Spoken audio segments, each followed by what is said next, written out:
Oke, baik. Ya, rekaman sudah dimulai. Jadi, selamat malam saya ucapkan sekali lagi kepada kita semua untuk kehadiran Anda semua di dalam kelas kita, kelas kelima di dalam Exegesis Wahyu ini. Dan kita sempat eh, ter, ter apa ya, ter eh, tertunda 2 kali berhubung saya sakit. Dan puji syukur bahwa pada saat ini kita sudah bisa berkumpul kembali dalam kelas kita yang berikutnya. Dan kita akan masuk ke dalam pembahasan kita yang lalu. Kita sudah menyelesaikan pasal 1. Jadi di outline kita melihat di sini. Pasal 1 sudah diselesaikan, yaitu apa yang telah dilihat. Dan kita akan masuk ke dalam poin B, apa yang terjadi sekarang. Dan ini adalah surat kepada ketujuh jemaat. Ini pasal 2 dan pasal 3. Saya merasa bahwa kita tidak akan bisa selesai 2 pasal sekaligus dalam satu kali pertemuan ini. Tapi kita akan mencoba untuk siapa tahu kita bisa selesai pasal 2, kita akan coba ya. Nah, sebelum kita masuk lebih lanjut lagi, kita akan berdoa terlebih dahulu ya. Mari kita bersatu dalam doa. Bapa di surga, kami mengucap syukur Tuhan untuk kasih setia kepada kami. Kau kira tolong supaya kami dapat belajar firman-Mu, terutama kitab Wahyu dengan sebaik-baiknya. Dan Kau yang menolong supaya kami semakin paham akan firman-Mu dan dapat kemudian menerapkannya dalam kehidupan kami. Terima kasih Tuhan, kami berdoa dalam nama Yesus Kristus.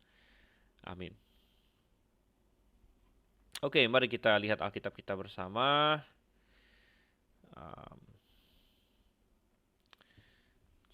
Sebentar. Oke.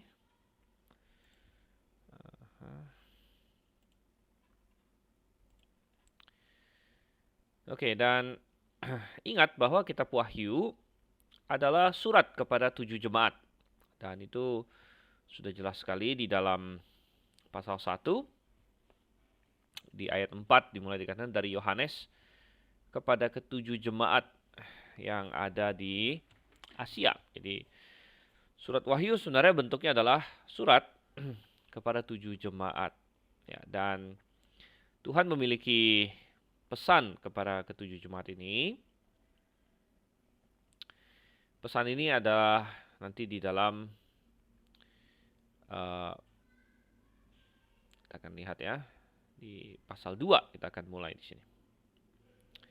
Jadi terakhir kita sudah menyelesaikan sampai dengan pasal pertama, di mana Tuhan berkata, jadi di pasal pertama bagian terakhir itu ada penglihatan tentang pribadi Yesus Kristus. Itu sudah kita lihat. Dan betapa mulianya penglihatan tentang Yesus Kristus itu, dia dengan pakaian yang begitu agung dan penampilan fisik yang sangat luar biasa, ya. Dan terakhir di ayat 20 dikatakan rahasia ketujuh bintang yang kau lihat pada tangan kananku. Jadi dalam penglihatan itu Tuhan Yesus sedang berpegang atau sedang memegang 7 bintang di tangan kanannya. Dan Tuhan sedang berjalan di tengah-tengah ketujuh kaki dian. Apa itu kaki dian? Kaki dian adalah tempat lampu, gitu, tempat kandil atau tempat lilin. Jadi ada 7 tempat lampu, 7 kaki dian. Tuhan Yesus berjalan di tengah-tengah mereka, gitu ya. Jadi Tuhan langsung memberitahu kita apa arti itu semua. Di ayat 20, ketujuh bintang itu adalah malaikat-malaikat ketujuh jemaat. Nah, kita akan membahas apa maksudnya malaikat-malaikat di sini kan. Malaikat-malaikat ketujuh jemaat. Dan ketujuh kaki dian yang kau lihat adalah ketujuh jemaat. Jadi ketujuh kaki dian itu 7 jemaat. Dan ini sangat cocok sekali. Karena jemaat adalah pembawa terang. Jadi 7 kaki dian. Jemaat itu bukan terangnya sendiri. Terang itu adalah Yesus Kristus. Ya, Yesus adalah terang dunia. Tapi jemaat adalah tempat di mana Yesus Kristus bisa dipancarkan. Jadi gambaran kaki dian itu sangat-sangat cocok, sangat-sangat pas. Di mana jemaat adalah tempat di mana sinar itu berada. Nah, sinar itu sendiri adalah Yesus Kristus. Jemaat adalah tubuh Tuhan, dan jemaat memberitakan tentang Injil Yesus Kristus. Jadi jemaat adalah kaki dian, kaki dian ya, tempat lampu boleh dibilang kata situ.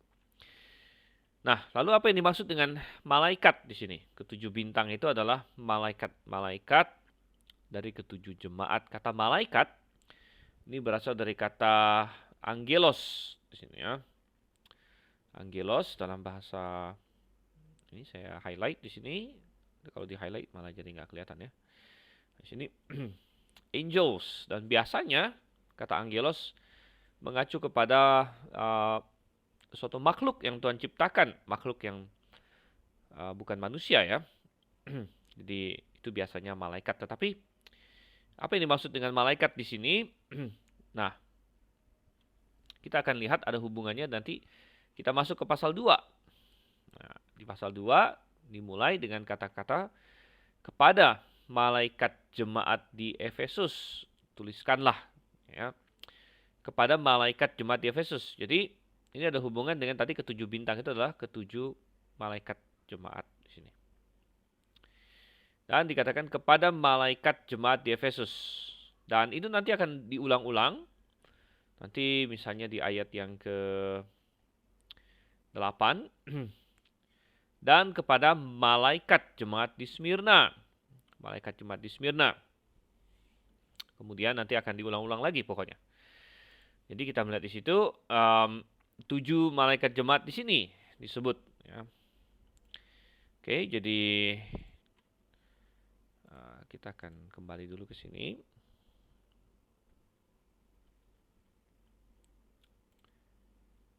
Oke, ya. Dan oke.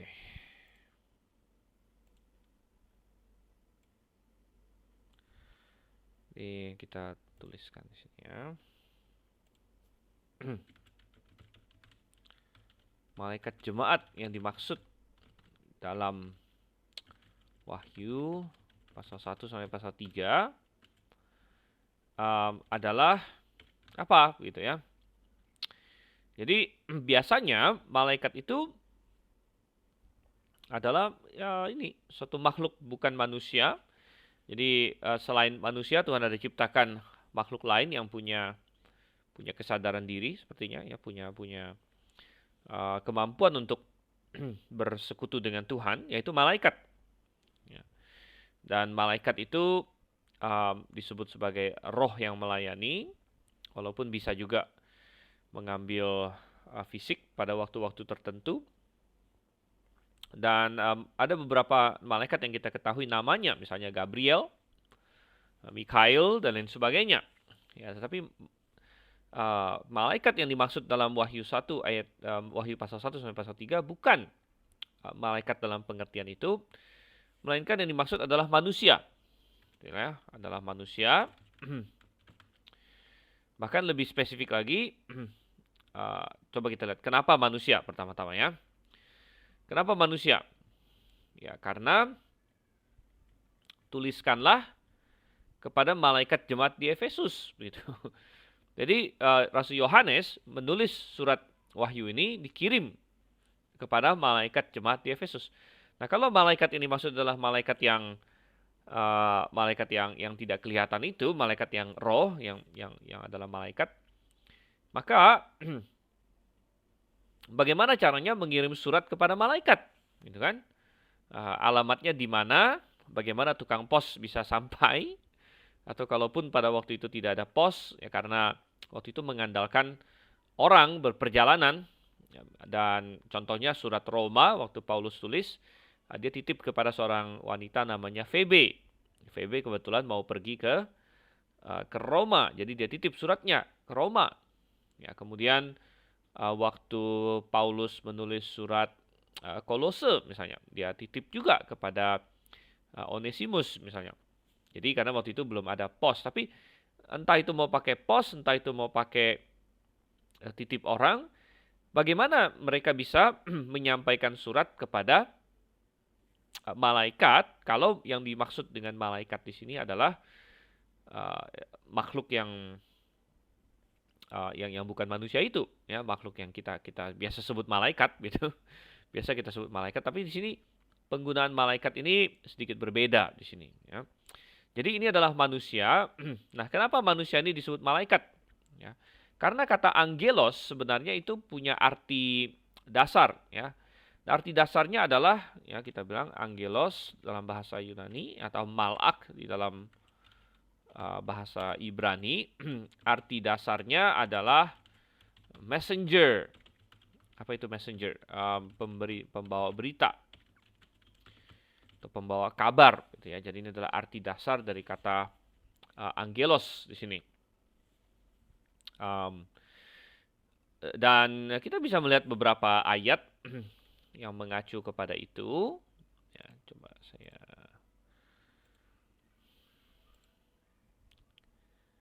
nyalakan lagi.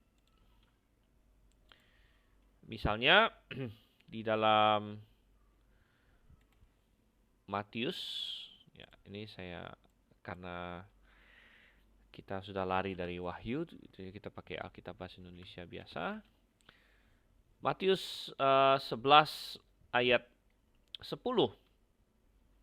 Matius 11 ayat 10. Karena tentang dia ada tertulis, lihat aku menyuruh utusanku. Aku menyuruh utusanku mendahului engkau. Nah, behold I send my messenger. Dan perhatikan apa kata Yunani di balik messenger di sini. Ton angelon di sini, ya. Yang dimaksud adalah Yohanes Pembaptis. Yohanes Pembaptis adalah angelon, disebut angelos di sini atau utusan atau pembawa berita yang mendahului Tuhan, diutus mendahului Tuhan. Jadi perhatikan kata angelos di sini bisa mengacu kepada manusia. Ya, dan masih ada lagi yang lain. Coba kita lihat Markus 1 ayat 2. Markus 1 ayat 2, dan ini sama mengenai Yohanes Pembaptis juga. Lihatlah, aku menyuruh utusanku. Behold, I send my messenger. Messenger di sini ton angelon atau berasal dari kata angelos di sini, ya. Jadi kata angelos bisa mengacu kepada manusia, dalam kasus ini mengacu kepada Yohanes Pembaptis. Coba kita lihat lagi. Lukas 7 ayat 24. Jadi Yohanes Pembaptis bisa disebut angelos, bisa disebut pembawa berita. Nah, dalam Lukas 7:24 sekarang giliran Yohanes Pembaptis mengutus muridnya kepada Tuhan Yesus. Waktu itu konteksnya Yohanes Pembaptis bertanya kepada Tuhan Yesus, apakah engkau dia ataukah haruskah kami menunggu yang lain lagi? Ya, dan perhatikan setelah suruhan Yohanes, suruhan di sini, ya. Jadi when the messengers of John, dan perhatikan apa kata di balik messengers di sini, yaitu kata angelos. Lagi angelon, ton angelon di sini, ya, dalam bahasa aslinya. Jadi ini adalah contoh lain bagaimana manusia, ya, dalam kasus ini murid-murid Yohanes disebut sebagai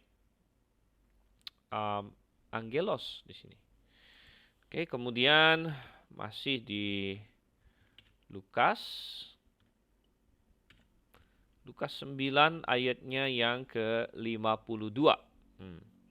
Nah, di sini Tuhan Yesus sedang berperjalanan menuju Yerusalem, dan mereka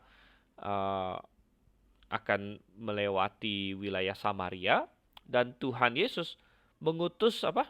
Ya, mengirim beberapa utusan, and he sent messengers. Dan sekali lagi, kata messengers di sini berasal dari kata angelos. Jadi kita harus memahami, walaupun angelos biasanya adalah kita terjemahkan malaikat, tapi angelos bisa juga berarti pembawa berita, begitu, ya. Jadi bisa mengacu kepada manusia, itu tidak salah, begitu. Jadi ketika di dalam Wahyu ada ketujuh malaikat di sini, ketujuh malaikat yang ada di tangan Tuhan, dan tuliskanlah, ya, kepada malaikat jemaat di Efesus tuliskanlah, maka kita memahami malaikat di sini bukan sebagai makhluk yang bukan manusia, melainkan sebagai manusia, gitu, ya, sebagai manusia, yaitu um, siapa? Manusia siapa kalau gitu ya? Tadi kita melihat bahwa ini tidak mungkin malaikat karena apa? Jadi pembawa berita sebenarnya, pembawa berita, tapi ini bukan malaikat yang dalam pengertian roh, tetapi ini adalah manusia gitu. Dan dari mana lagi kita tahu akan hal itu? Karena nanti kita akan lihat malaikat jemaat ini dituntut bertanggung jawab untuk apa yang terjadi di jemaat. Jadi lucu juga. Jadi ada orang yang menafsir bahwa tiap-tiap jemaat itu ada malaikatnya gitu. Ada malaikat. Lalu ditulis surat. Nah, mengenai apakah tiap-tiap jemaat ada malaikat itu bisa bisa saja kita tidak tahu ya. Kita tidak ngomong masalah itu. Ya, saya tidak pro atau tidak kontra mengenai itu bisa saja. Memang ada malaikat yang menyertai jemaat-jemaat Tuhan. Itu nggak masalah. Tapi yang jelas, kalau misalnya ada masalah di jemaat itu, bukan salah malaikatnya begitu. Bukan salah malaikatnya, tapi salah siapa? Ya salah. Uh, nah, kita masuk di sini. Jadi malaikat jemaat yang dimaksud dalam kitab Wahyu adalah manusia dan terutama siapa gitu. Siapa pembawa berita. Jadi di sini adalah terutama berbicara mengenai pemimpin. Ya, pemimpin. Dan kenapa disebut pembawa berita begitu? Pembawa berita karena pemimpin di dalam jemaat terutama adalah gembala sidang atau pengkhotbahnya gitu ya. Pemimpin, gembala sidang atau pengkhotbahnya. Kenapa disebut sebagai angelos? Karena tugas utama seorang gembala sidang atau seorang pengkhotbah di dalam suatu gereja adalah bahwa dia menyampaikan pengajaran Tuhan, menyampaikan pesan Tuhan dari Alkitab kepada domba-domba atau kepada jemaat yang dia layani gitu. Dan ini nanti kita akan lihat masuk akal ya karena berarti apa yang terjadi di jemaat itu ya Tuhan tuntut tanggung jawabnya dari pemimpinnya gitu, dari gembala sidangnya dan ada yang Tuhan puji ya, dan ketika Tuhan memuji gembalanya sebenarnya memuji jemaatnya juga gitu ya. Dan ada yang Tuhan tegur. Ketika Tuhan tegur gembalanya berarti Tuhan tegur jemaatnya juga. Dan ada yang Tuhan suruh untuk bertobat atau mengubah perilaku mereka dan sekali lagi ini mengindikasikan bahwa bukan malaikat dalam pengertian roh yang dimaksud di sini. Oke ya, jadi cukup jelas moga-moga mengenai penggunaan kata angelos di sini. Oke, sebentar ya. Oke. Lalu kita melihat kembali ke teks kita, tulis kepada malaikat jemaat di Efesus. Di Efesus tuliskanlah. Jadi jemaat malaikat dari jemaat di Efesus. Jadi bicara mengenai ini ya jemaat lokal. Jemaat lokal, jemaat yang berada di Efesus. Jadi kita bilang ya 7 jemaat yang dimaksud adalah 1 Efesus. Oke. Efesus. Kemudian nanti kita akan lihat 2 Smyrna. 3 adalah Pergamus, ya, 4 adalah Tiatira, 5 adalah Sardis, ya. 6 adalah Philadelphia, dan 7 adalah Laodikia. Ya, Laodikia. Oke.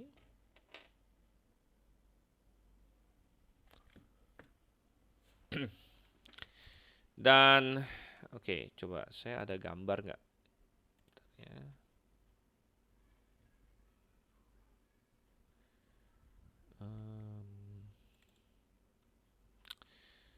Oke.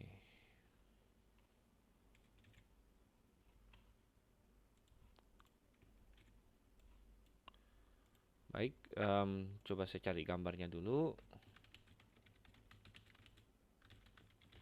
Dan ketujuh jemaat ini, ya Tuhan mengirimkan surat kepada mereka. Ya, Tuhan mengirimkan surat kepada mereka. Oke, saya dapat di sini sebentar ya. Uh,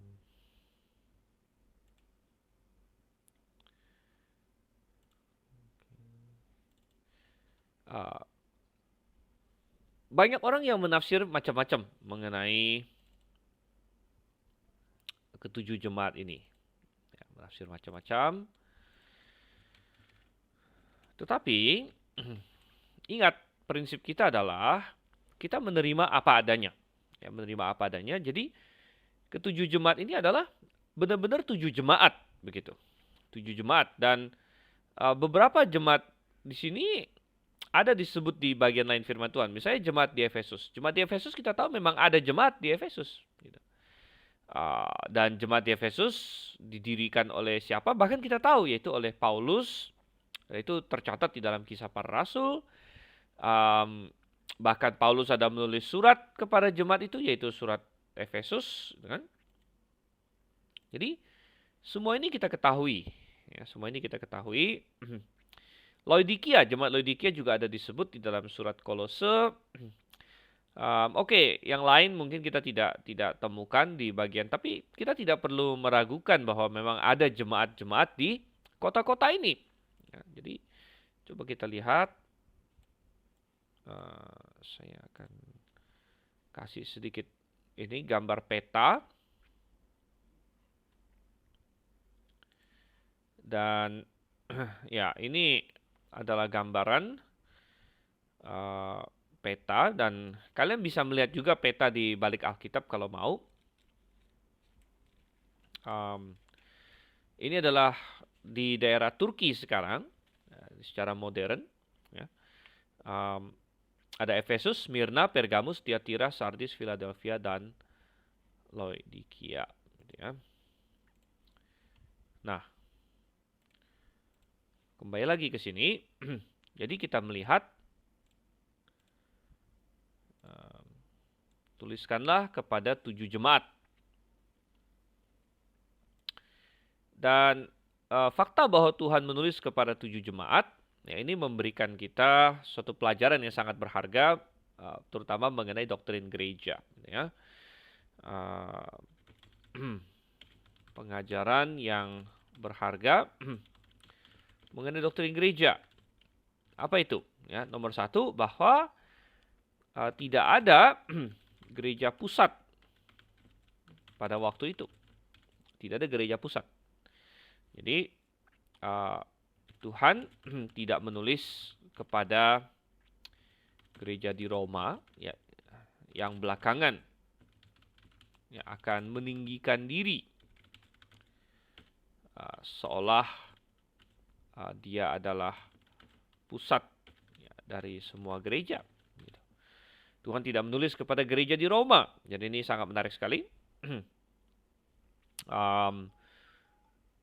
Sangat menarik sekali. Ya, Tuhan tidak menulis kepada jemaat di Roma. Dan kita tahu bahwa gereja Roma belakangan akan menganggap dirinya sebagai ibu dari semua gereja. Tetapi kalau memang gereja Roma adalah pusat dan semua gereja-gereja lain itu di bawah gereja Roma, maka mestinya Tuhan menulis kepada pusatnya. Ya, tapi Tuhan tidak menulis kepada jemaat di Roma. Ya. Tuhan tidak menulis ya, kepada jemaat Yerusalem misalnya. Tuhan tidak menulis kepada jemaat Yerusalem, padahal jemaat Yerusalem adalah boleh dibilang jemaat yang pertama. Paling pertama ada adalah jemaat Yerusalem. Ya, karena rasul-rasul ya, mulai dari Yerusalem sesuai dengan amanat di Kisah Para Rasul kan. Kau akan menjadi saksiku di Yerusalem, di Yudea, di Samaria, sampai ke ujung bumi, Tuhan bilang. Oke, tapi Tuhan tidak tulis kepada jemaat di Yerusalem. Ya, berarti jemaat Yerusalem juga bukan ini ya, bukan pusat. Gitu. Jadi tidak ada gereja pusat. Ya. Kemudian kita melihat lagi tidak ada sinode ya, pada waktu itu. Tidak ada sinode. Jadi bukan saja bahwa tidak ada satu gereja yang menjadi pusat seluruh dunia, tapi juga tidak ada sinode yang istilahnya membawahi gereja-gereja setempat, begitu. Ya. Karena 7 jemaat ini kotanya berdekatan, ya tadi sudah kita lihat, ya berdekatan semuanya, tetapi tidak ada satu sinode di daerah itu, begitu, tidak ada. Ya, dan kita melihat tiga, Tuhan berurusan langsung dengan tiap-tiap jemaat, ya, sebagai kepala yang memiliki otoritas atas tubuh, ya, kepala yang memiliki otoritas atas tubuh. Jadi kita melihat, nanti kita akan baca satu persatu kepada jemaat di Efesus. Tuhan punya pesan untuk mereka, dan Tuhan mengurus mereka. Tuhan puji mereka, Tuhan tegur mereka. Kemudian beralih ke jemaat Smyrna, dan pada jemaat Smyrna Tuhan punya pesan yang lain lagi, yang khusus untuk Smyrna. Dan kita memperhatikan bagaimana Efesus tidak perlu pusing dengan masalah Smyrna, gitu. Smyrna juga tidak perlu pusing dengan masalah Tiatira atau Laodikia. Masing-masing jemaat bertanggung jawab untuk dirinya sendiri.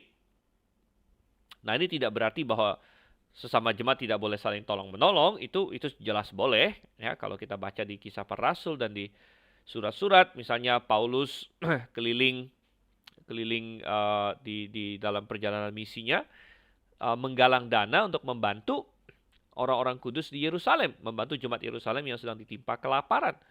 Itu nggak ada masalah, gitu. Masing-masing jemaat saling tolong-menolong, itu bagus, itu malah hal yang perlu, gitu ya. Tetapi masing-masing jemaat bersifat independen, ya, ini yang saya ingin katakan, ya. Jadi bersifat independen satu dengan yang lain. Artinya satu jemaat dengan jemaat yang lain itu saudara. Jadi independen bukan dalam pengertian nggak mau kenal, gitu ya, atau nggak mau ada urusan, atau dingin, bukan itu maksudnya. Tapi independen dalam pengertian saudara, bukan atasan bawahan, ya, bukan atasan bawahan. Tetap harus hangat sebenarnya, apalagi di antara jemaat-jemaat yang Alkitabiah. Harus hangat, harus ada kekeluargaan, harus ada persaudaraan, tapi sifatnya persaudaraan. Sifatnya persaudaraan, bukan sinodal, bukan hierarki, ya, bukan jemaat yang di kota besar, ya, itu menjadi kepala dari jemaat di kota kecil. Tidak demikian. Ya, jadi ingat bahwa kitab Wahyu ini adalah kitab yang terakhir ditulis oleh Tuhan untuk menutup kanon di sini. Dan dia sengaja kirim kepada 7 jemaat. Ya, sengaja kirim kepada 7 jemaat. Pesannya kepada 7 jemaat.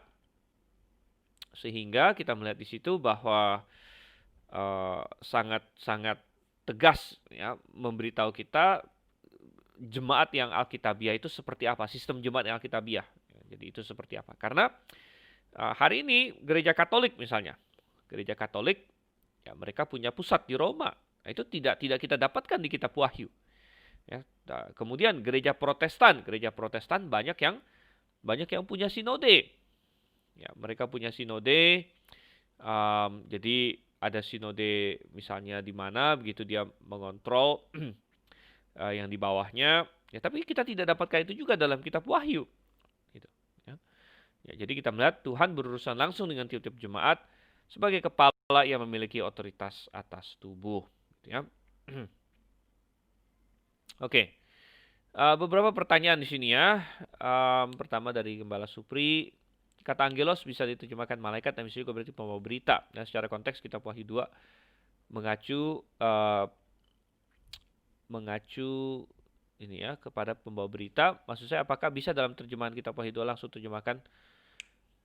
Mungkin bisa, ya. Itu satu usulan yang bagus juga. Perlu dipertimbangkan, bisa dipertimbangkan. Ya, pembawa berita bisa, oke. Ya. Kemudian pertanyaan dari Joshua, apakah perubahan negara Turki menjadi negara Islam terdapat relevansi dari nubuat-nubuatan para tujuh jemaat. Nanti kita akan lihat terutama apa yang Tuhan katakan kepada jemaat Efesus nanti ya. Oke, kemudian sebelum kita masuk ya, saya ingin tambahkan lagi bahwa sebentar, kok handphone saya tiba-tiba ini ya. Oke. Saya masih silentkan dulu nih. Oke, baik.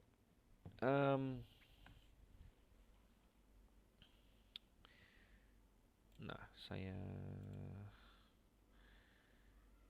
oke, kita ganti warna deh. Ya. Jadi ada suatu penafsiran ya, yang cukup populer bahwa tujuh jemaat ini melambangkan tujuh zaman,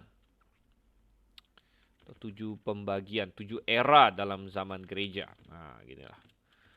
Ya, misalnya, dan ini saya sedikit ini saja, agak-agak saja, karena nanti mereka juga berbeda-beda ya satu dengan yang lain. Efesus ini adalah zaman Rasul, ya gereja zaman atau era rasuli, ya, jadi mungkin abad pertama. Lalu Smyrna adalah era penganiayaan, abad ya 2 sampai 3, ya, di mana gereja banyak dianiaya, gitu ya. Kemudian Pergamus adalah era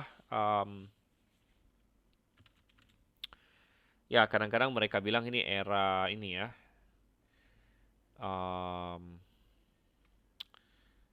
era ini ya pokoknya intinya ini abad katakanlah abad 4 sampai abad 5 misalnya gitu ya. Abad 4 sampai abad 5. Dan ini beda-beda gitu ya. Dan mereka bisa bilang ini adalah era ya katakanlah Pergamus itu era bangkitnya ini ya, bangkitnya Konstantin ya di abad keempat Konstantin. Jadi apa ya? Mulai ini ya gereja mulai muncul, mulai kuat begitu. Jadi ini adalah Pergamus begitu. Era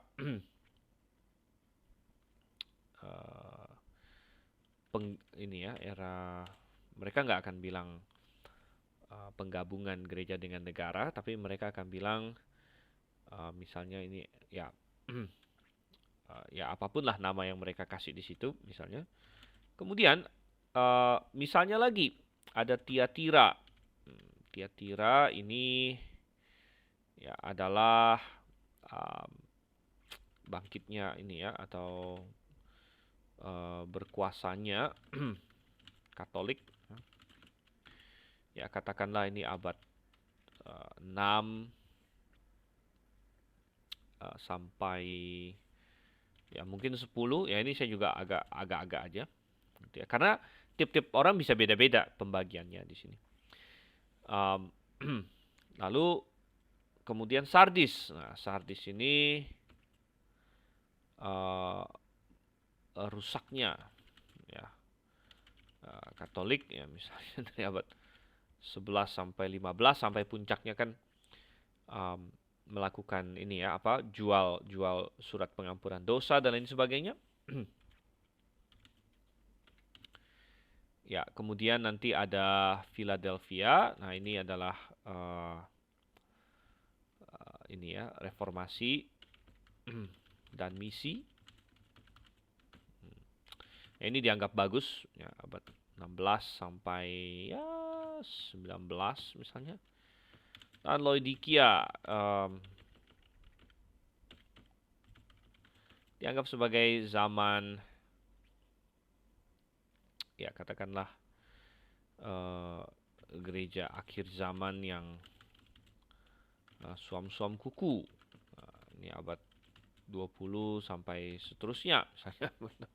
yang sekarang ini kita sedang di zaman Laodikia katanya, gitu ya. Tapi biasanya mereka bilang, oh sekarang ini Philadelphia plus Laodikia katanya. Jadi yang terakhir itu Philadelphia dan Laodikia. Mengapa mereka bilang begitu? Karena mereka tentu tidak mau jadi Laodikia, semua orang maunya jadi Philadelphia, gitu ya. Jadi dan ini saya hanya agak-agak saja. Kalau Anda membaca nanti bisa ada berbagai variasi, tapi ya secara garis besar kira-kira seperti ini. Efesus dengan Laodikia ya ditaruh di sini. Ya, mengenai abad keberapanya di sini sangat bervariasi tergantung siapa yang taruh gitu. Tetapi mungkin Anda pernah membaca skema semacam seperti ini. Ini cukup populer. Tapi kita katakan ini tidak akurat gitu ya. Artinya ini kita tidak berpegang kepada konsep seperti ini. Mengapa begitu? Ada berbagai alasan mengapa kita tidak menganggap bahwa ini adalah seperti ini. Coba saya ini kan. Oke ya, ini kita bilang oke, ini kita tolak ya, karena beberapa alasan ya. Nomor satu kita bilang bahwa penafsiran literal sudah cukup. Ya, penafsiran literal sudah cukup. Jadi ketujuh jemaat ini kita bilang literal memang tujuh jemaat dan kita tidak perlu mencari arti-arti yang lain lagi gitu ya. Tidak perlu mencari arti yang lain. Jemaat di Efesus ya benar-benar jemaat di Efesus dan tujuh jemaat ini tujuh-tujuhnya ada di abad pertama. Ya, tujuh jemaat yang benar-benar ada di abad pertama. Dan oleh karena itu ya kita bilang kenapa Tuhan tidak bilang bahwa ini mengacu kepada tujuh era atau lain sebagainya. Ya Tuhan tidak katakan demikian. Oke, kemudian penafsiran literal sudah cukup kita bilang ya. Kemudian kalau kita perhatikan di sini dalam pandangan ini kan dia membenarkan misalnya begini. Oh, Efesus itu oke, era rasuli karena apa?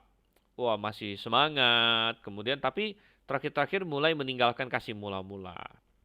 Smyrna, penganiayaan. Wah, kalau kita baca Smyrna memang di situ ada Tuhan bilang hati-hati kamu akan dijebloskan dalam penjara 10 hari dan sebagainya. Oke. Lalu Pergamus. Oke, Pergamus. Lalu mereka bilang Pergamus ya ini Pergamus ini dia tinggal di tahta iblis, katanya di tahta iblis. Jadi ya masih ada sedikit penganiayaan, tapi kemudian di tahta iblis ini mungkin lalu dianggap sebagai Roma, begitu? Ya, dianggap sebagai Roma, lalu mulai bersatu dengan Roma. Tiatira mulai berkuasanya Katolik, lalu dikait-kaitkan di Tiatira itu ada seorang nabiah, jadi wanita sangat prominen, jadi dikaitkan dengan Katolik yang memprominenkan Maria dan lain sebagainya. Ya, Sardis jemaat yang sudah mau mati, jadi dianggap sedang rusak-rusaknya. Philadelphia jemaat yang bagus ya, yang dipuji Tuhan. Lalu dikaitkan dengan gereja-gereja setelah reformasi lain sebagainya.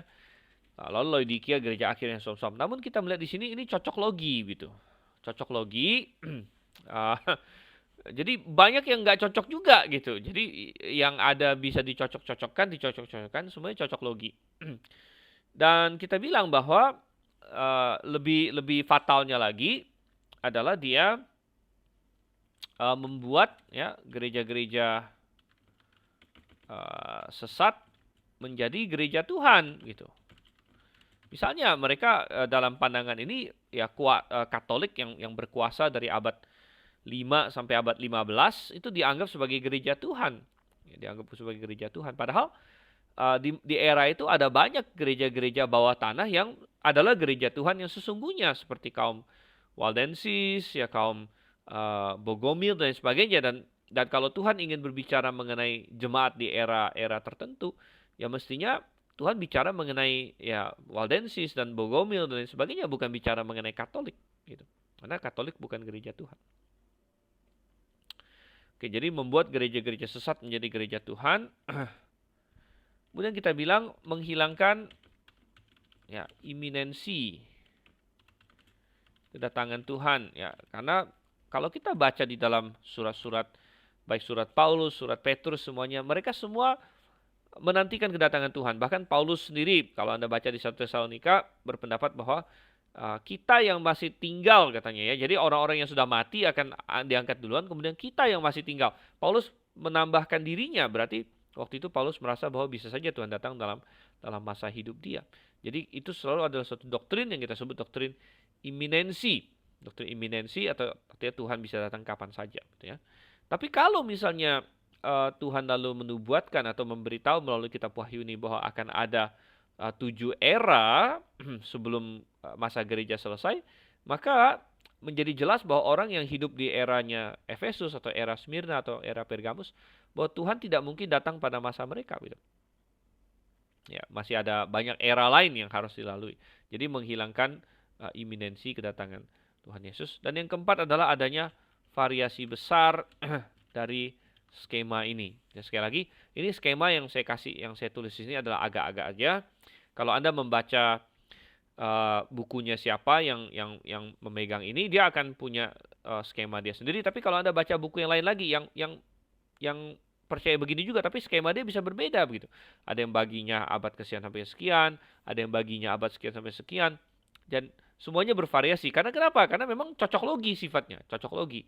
Dan karena itu variasinya sangat besar, dan variasinya sangat besar ini justru kita katakan bahwa itu berarti tidak benar ya. Oke, kemudian kita lihat ada pertanyaan dari Richard di sini. Jemaat Tiatira ada kelompok Kristen tafsirkan cikal bakal penyimpangan ajaran gereja seperti yang dalam Katolik sekarang.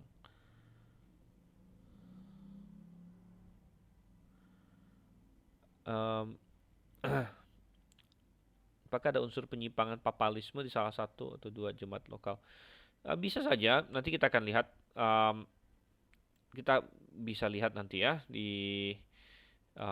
bisa saja ada ya, misalnya di Pergamus mungkin ya, nanti kita akan lihat. Oke, baik, kita lanjut di sini.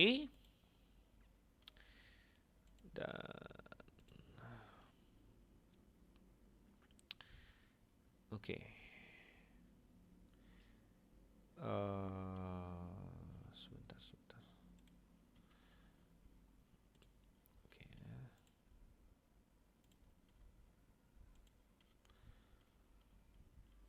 Oke, kita kembali ke Alkitab. Jadi, wow, ini kita sudah 40-an menit dan kita belum masuk ke teksnya, karena tadi kita sudah sih, tapi kita baru di ayat 1 ya. Kepada malaikat jemaat di Efesus, ya, tuliskanlah, tanya di sini ya. Tuliskanlah apa? Ini firman dia. Jadi oke, mulai dari sini ada pesan-pesan Tuhan kepada jemaat di Efesus di sini, dan untuk jemaat Efesus adalah ayat 1 sampai dengan ayatnya yang ke-7. Ayat 1 sampai ayat 7. Yohanes disuruh menulis, ini firman dia yang memegang ketujuh bintang di tangan kanannya, yang berjalan di tengah ketujuh kaki dian emas itu. Oke, jadi sebelum masuk lebih lanjut lagi, dan saya akan kasih di sini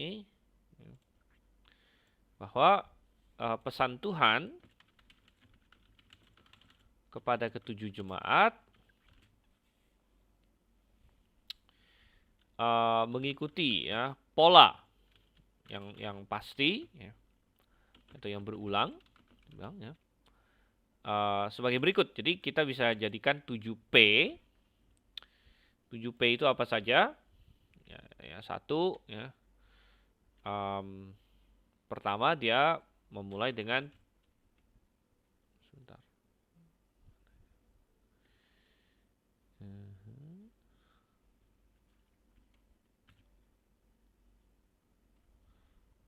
Oke. penerima surat. Kemudian nomor 2 kita akan melihat yaitu adanya pengirim surat. Jadi penerima surat disebut, pengirim surat digambarkan. Kemudian yang ketiga kita melihat ada pengetahuan Tuhan akan jemaat tersebut. 4, ada pujian atau peringatan ya, dari Tuhan. Kemudian ada perintah atau himbauan dari Tuhan. Kemudian ada panggilan bagi barang siapa bertelinga. Kemudian yang 7 ada pahala yang dijanjikan ya, kepada yang menang. Jadi pola ini akan kita lihat nanti akan berulang-ulang terus ya. Jadi Tuhan mengirim surat kepada 7 jemaat dengan mengikuti pola ini. Nah, tadi sedikit belum kita bahas, mungkin ada yang bertanya, kenapa lalu Tuhan kirim kepada 7 jemaat ini? Gitu kan? Padahal ada begitu banyak jemaat. Mungkin ada ratusan, kita tidak tahu, mungkin ada ribuan jemaat di akhir abad pertama. Tuhan kirim kepada 7 jemaat di Asia Kecil ini. Dan kenapa Tuhan pilih 7 jemaat ini? Tuhan punya rencana pastinya. Jadi 7 jemaat ini Tuhan pilih sebagai representatif atau perwakilan dari semua jemaat yang ada ya, di sepanjang zaman nanti. Dan Tuhan sengaja pilih 7 jemaat ini karena pesan yang Tuhan sampaikan kepada mereka bagus untuk diketahui oleh orang Kristen sepanjang zaman, gitu kan? Jadi ketujuh jemaat ini mewakili berbagai kondisi jemaat yang bisa ditemukan di sepanjang zaman juga. Ada jemaat yang menghadapi penganiayaan, ada jemaat yang kecil namun setia sama Tuhan, ada jemaat yang yang mungkin rajin tetapi banyak kekacauan di dalamnya. Ada jemaat yang suam-suam kuku dan sebagainya. Jadi ketujuh jemaat ini Tuhan pilih karena kondisi mereka dan pesan Tuhan kepada mereka bermanfaat bagi semua orang percaya di sepanjang zaman. Ya, jadi ini 7 jemaat yang real, benar-benar ada dengan masalah yang benar-benar ada. Ya, tapi Tuhan di dalam kemahatauannya memilih 7 jemaat ini untuk dikirimi surat karena ada pelajaran bagi bukan hanya untuk mereka tapi juga untuk kita. Oke, sehingga kita hari ini bisa belajar ya dari ketujuh jemaat ini. Nah, sekarang kembali kita melihat di sini sekarang.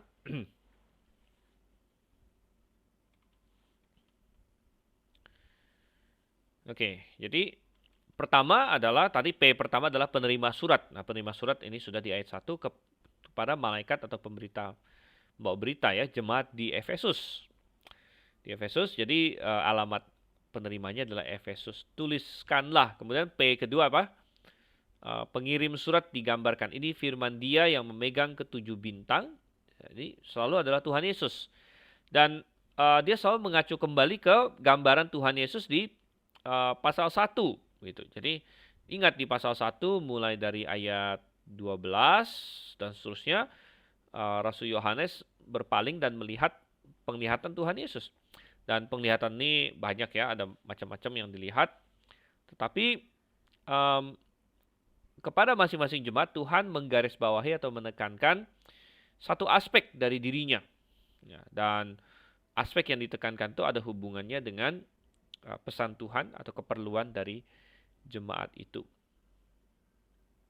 Misalnya,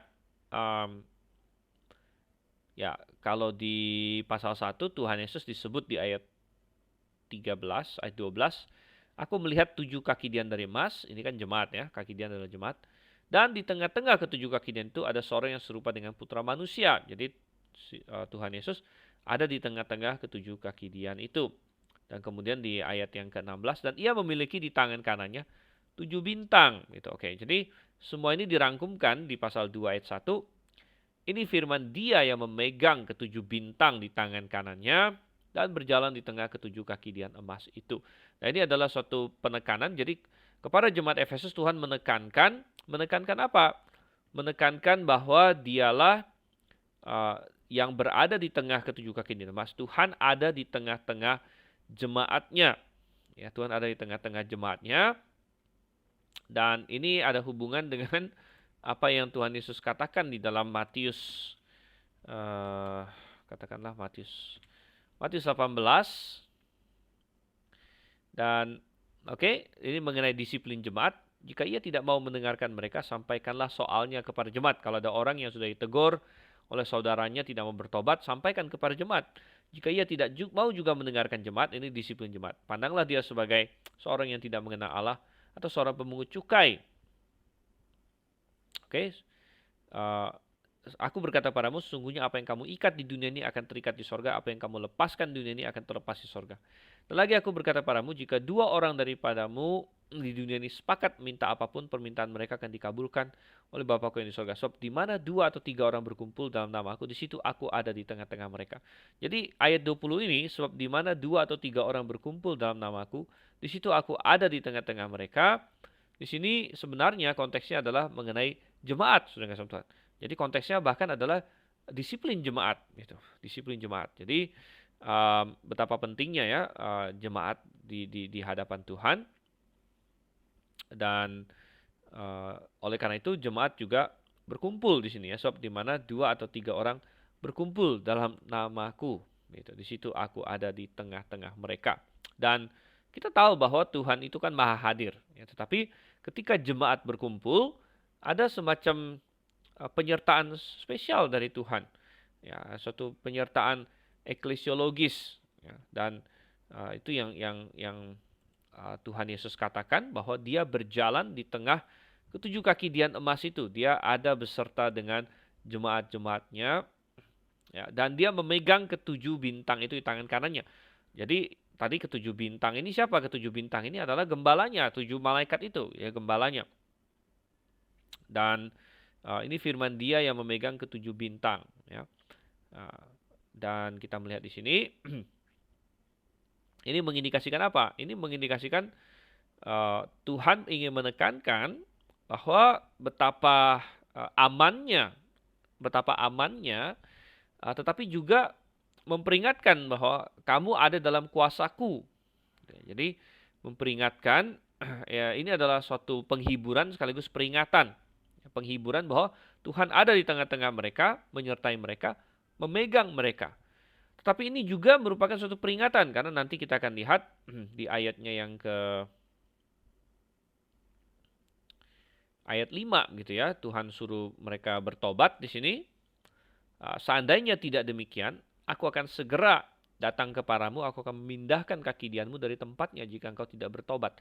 Jadi Tuhan ada di tengah-tengah, bersama dengan kaki dian itu adalah suatu penghiburan, tapi juga peringatan bahwa Tuhan punya otoritas untuk memindahkan kaki dian, untuk menghilangkan kaki dian itu, karena dia adalah sang kepala, dia adalah Tuhan, gitu. Dan dia memegang gembala sidang atau bintang itu di tangannya. Berarti gembala sidang memiliki suatu penghiburan bahwa dia ditopang oleh tangan kanan Tuhan, tapi juga suatu peringatan bahwa engkau ada di tangan Tuhan. Ada di tangan Tuhan. Dan kalau kita ada di tangan Tuhan, apakah itu penghiburan atau peringatan? Ya, bisa dua-duanya, begitu. Bagi gembala sidang yang setia itu adalah penghiburan. Penghiburan bahwa dia ada di tangan Tuhan, gitu. Tapi bagi seorang hamba Tuhan yang mungkin tidak setia, yang sembarangan dan lain sebagainya, itu adalah suatu peringatan bahwa hey, kamu ada di tanganku, gitu ya, kamu ada di tanganku, dan Tuhan bisa menghukum dan lain sebagainya di sini, ya. Oke, ini adalah gambaran dari Tuhan Yesus. Tapi sebelumnya tadi saya sedikit lupa untuk membahas mengenai Efesus di sini, ya. Efesus itu apa ya? Efesus adalah kota yang tidak asing lagi, di dalam Alkitab itu ada.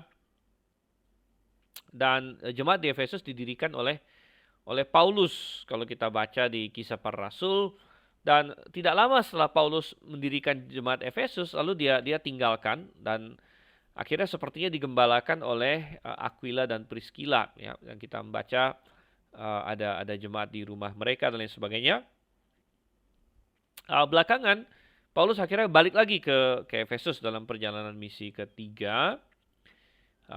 Dan kita baca di situ di Kisah Rasul 19 bagaimana Paulus mengajar di ruang kuliah Tiranus dan sebagainya, dan akhirnya jemaat Efesus menjadi jemaat yang sangat sangat bagus, dan kita membaca bahwa dari Efesus semua Asia kecil mendengarkan Injil gitu ya, karena ada begitu banyak orang yang dididik oleh Paulus di dalam STT Tiranus, mungkin waktu itu namanya belum STT ya, dalam ruang kuliah Tiranus. Dan sedemikian hebatnya sampai-sampai penyembahan berhala kuil Diana sempat terancam karena hebatnya pemberitaan Injil, dan kita membaca bagaimana ada tukang perak yang bikin huru-hara ya, dan lain sebagainya. Oke, jadi Efesus adalah kota yang terkenal waktu itu, kota dianggap kota kebudayaan, pusat kebudayaan, ada kuil Diana. Ya, jadi betapa indah. Nah, dan yang sangat menarik adalah tuliskan atau kepada malaikat jemaat di Efesus. Tadi kita sudah bilang bahwa malaikat jemaat atau pembawa berita jemaat ini adalah gembala sidangnya, dan di sini singular. Tetapi kalau kita baca di dalam Kisah Para Rasul, mereka punya lebih dari satu gembala sidang. Mereka punya beberapa gembala sidang. Misalnya di dalam Kisah Rasul, sebentar saya cari dulu ya. Kisah Rasul 20 sini. Ya, oke. Kisah Rasul 20 ayatnya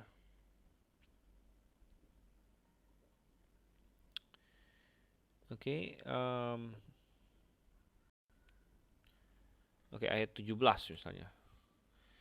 Oke, dan waktu Paulus sedang mau pergi ke Yerusalem, dia ada sempat singgah di kota namanya Miletus, di mana dia memanggil katanya, ya. Ia menyuruh seorang dari Miletus ke Efesus dengan pesan supaya para penatua jemaat datang ke Miletus. Ya, kata para penatua di sini. Dan di dalam Alkitab ingat, penatua itu sama dengan gembala sidang, ya. Nanti kita akan lihat. Para penatua jemaat datang ke Miletus. Ini penatua jemaat yang Efesus, gitu. Penatua jemaat Efesus. Jadi ada lebih dari satu, mereka punya lebih dari satu gembala, lebih dari satu penatua, gitu ya. Dan belakangan di ayat 28, setelah para penatua ini berkumpul,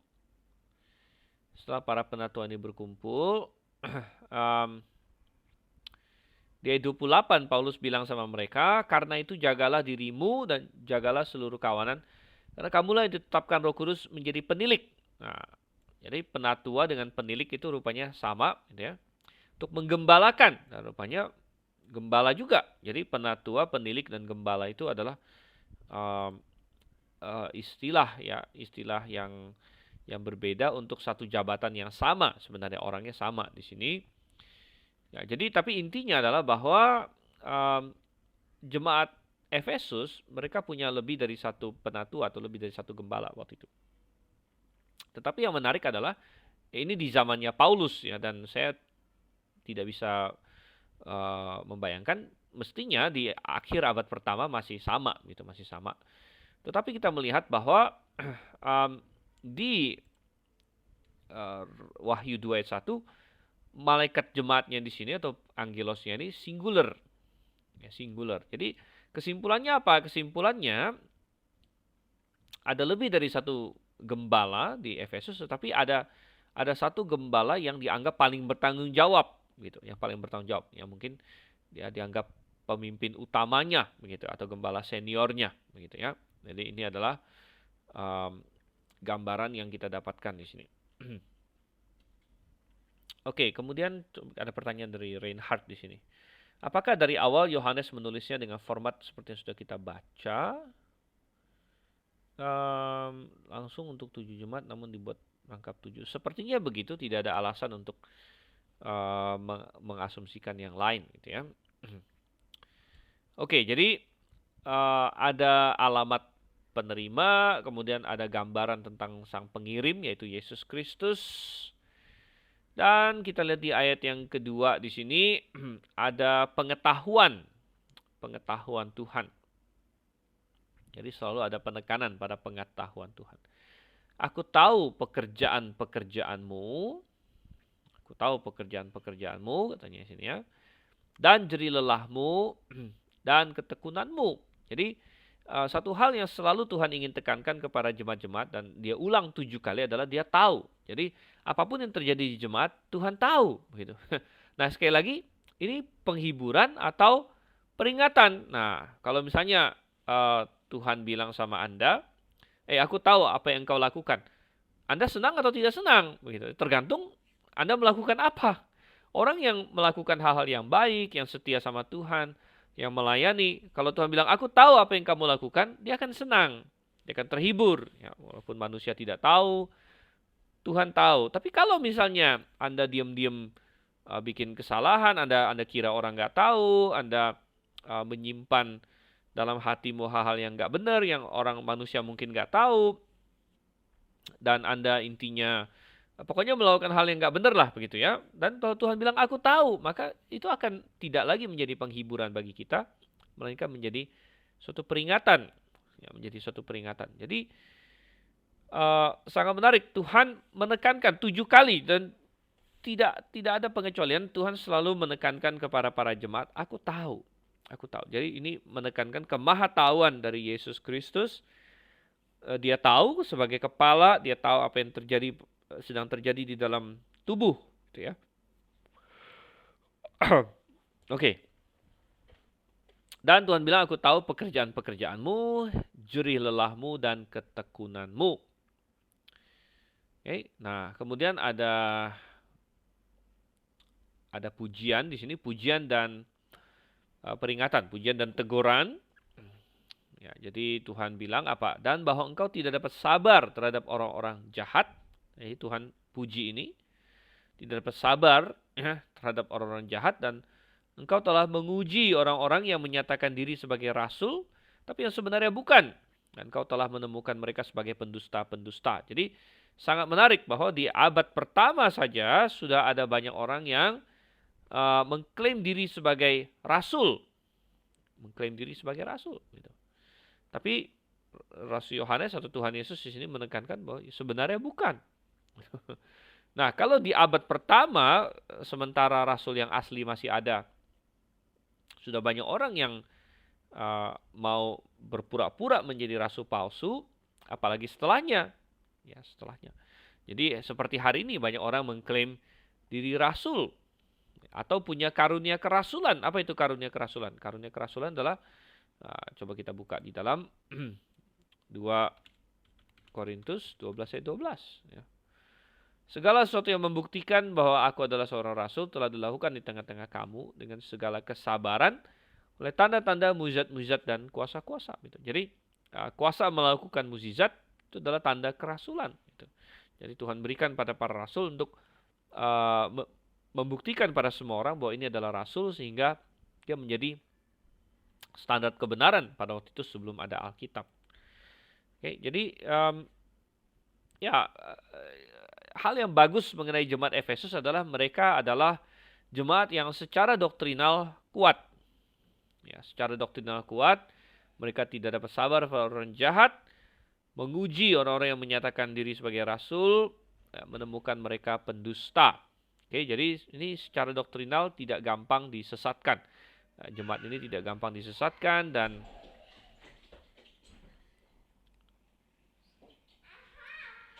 kita melihat di sini. Kemudian ayat 3 dikatakan, dan engkau telah menanggung banyak hal. Dan engkau memiliki kesabaran. Dan oleh karena namaku engkau telah berjerih lelah dan tidak menjadi lesu. Jadi Tuhan tahu dan Tuhan mencatat semua hal yang mereka alami bagi Tuhan. Ya, bagi Tuhan. Oke, nah tapi Tuhan tidak stop sampai di sana. Ada teguran bagi jemaat Efesus. Oke, sebelum kita masuk ke teguran, kita akan istirahat sebentar ya. Sekitar 3 sampai 4 menit. Oke, jadi kita balik lagi sekitar jam 8:10. Baik. Oke, kita pause dulu.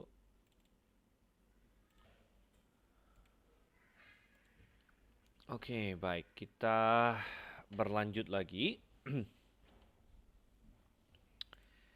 Kita berlanjut lagi di sini. Ya, kita masih di Jemaat Efesus. Moga-moga semua sudah ya, balik. Dan ingat ada 7 hal yang selalu ada di dalam tiap surat, yaitu pertama alamat penerima, kemudian pengirim digambarkan, kemudian pengetahuan Tuhan, kemudian pujian dan peringatan atau pujian dan teguran. Pujian dan teguran, jadi kita sudah melihat pujian Tuhan bahwa jemaat Efesus adalah jemaat yang secara doktrinal mereka solid ya, mereka tidak mudah tertipu oleh rasul-rasul palsu. Mereka sudah menanggung banyak hal. Kemudian kita melihat di sini ayat 4. Ayat 4 di sini adalah bersifat teguran. Namun demikian aku memiliki celaan terhadap kalian. Ya, karena dikatakan di sini aku memiliki celaan terhadap kalian. Ya. Oke, sebentar. Mungkin kalian di sini lebih tepat kamu ya. Ya, karena singular di dalam bahasa aslinya. Harus saya catat juga. Masih ya.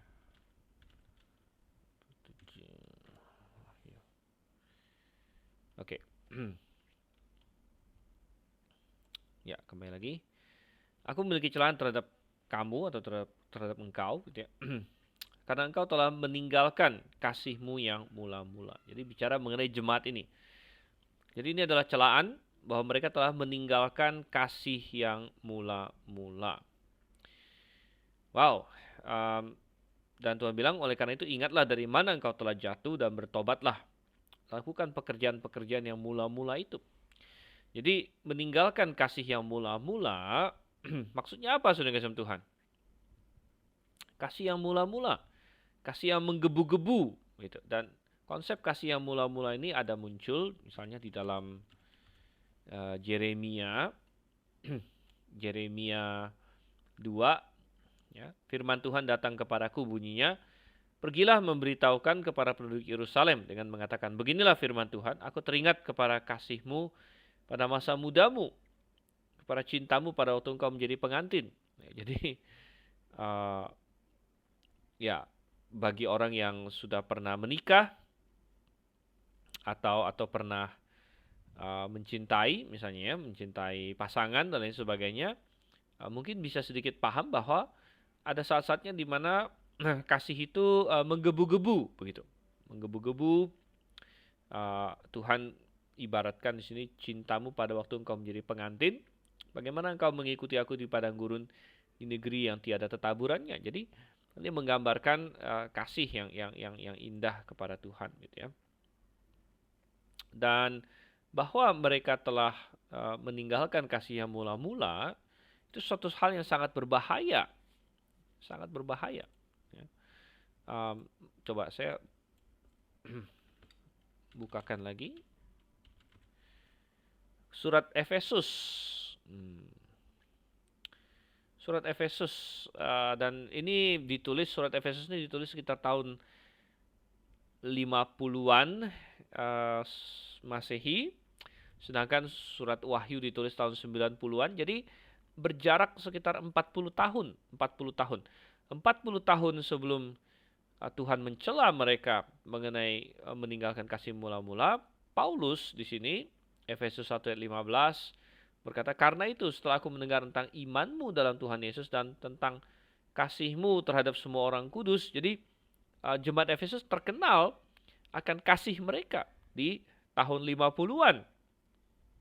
Di tahun 50-an terkenal akan kasih mereka, kasih kepada Tuhan dan kasih kepada semua orang kudus di sini. Nah, sehingga kita membaca di Kisah Para Rasul yang tadi sudah kita singgung bahwa mereka dari Efesus tersiar Injil, kabar baik kepada semua orang di Asia. Ya, itu adalah kasih yang indah gitu, kasih kepada Tuhan, kasih kepada manusia. Mereka giat menginjil, mereka bersemangat untuk menjangkau sebanyak mungkin orang. Itu adalah gambaran kasih yang mula-mula. Jadi ketika seseorang mengenal Tuhan, ya seringkali ada kasih yang mula-mula, atau mereka ada masa-masanya. Mungkin Anda pernah mendengar atau Anda bisa mengkilas balik diri Anda sendiri, ya. Sebagian besar di sini kan ada yang sekolah teologi dan lain sebagainya.